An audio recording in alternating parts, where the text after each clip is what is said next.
প্রিয় সহপাঠী ভাই ও বন্ধুগণ, বিকশিত হোক সুপ্ত প্রতিভা আর সুন্দর হোক আগামী প্রজন্ম, এই লক্ষ্যকে কেন্দ্র করেই আমাদের মাদ্রাসা আয়োজন করেছে আজকের এই চমৎকার আয়োজন।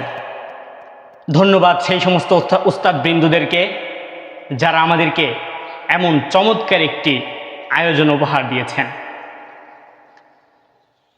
প্রিয় সহপাঠী ছাত্র ভাই ও বন্ধুগণ, নিজেদের সুপ্ত প্রতিভার বিকাশ ঘটিয়ে প্রতিদিন নিজেকে একটু একটু করে এগিয়ে নিতে হবে। নিজেদের সুপ্ত প্রতিভার বিকাশ ঘটিয়ে নিজেদেরকে শক্তিশালী, মজবুত আর দৃঢ় করে তুলতে হবে। আল্লাহর জন্য, ইসলামের জন্য, দ্বীনের জন্য নিজেকে তিলে তিলে তিলে তিলে গড়ে তুলতে হবে।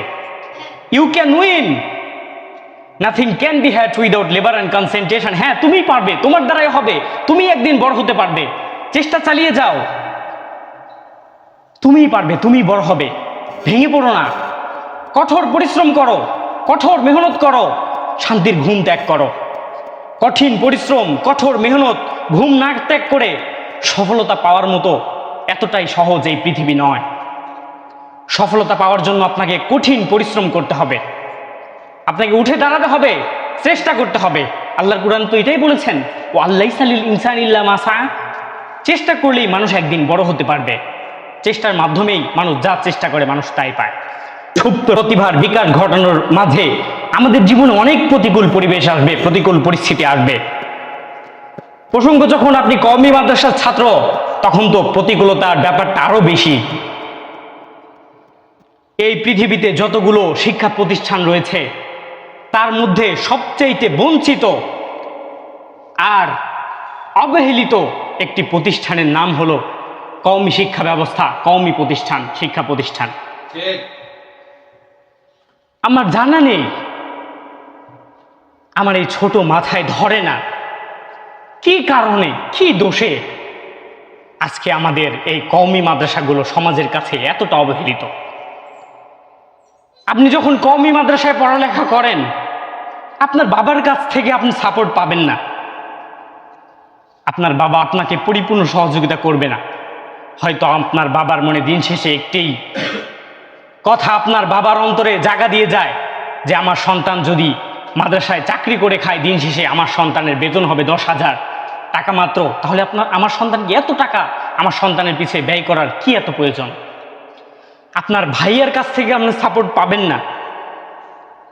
আপনার মামা আপনাকে অবহেলার দৃষ্টিতে দেখবে। আপনার চাচা আপনাকে বলবে তুই কওমি মাদ্রাসা থেকে বাদ দিয়ে স্কুলে পড়ালেখা কর।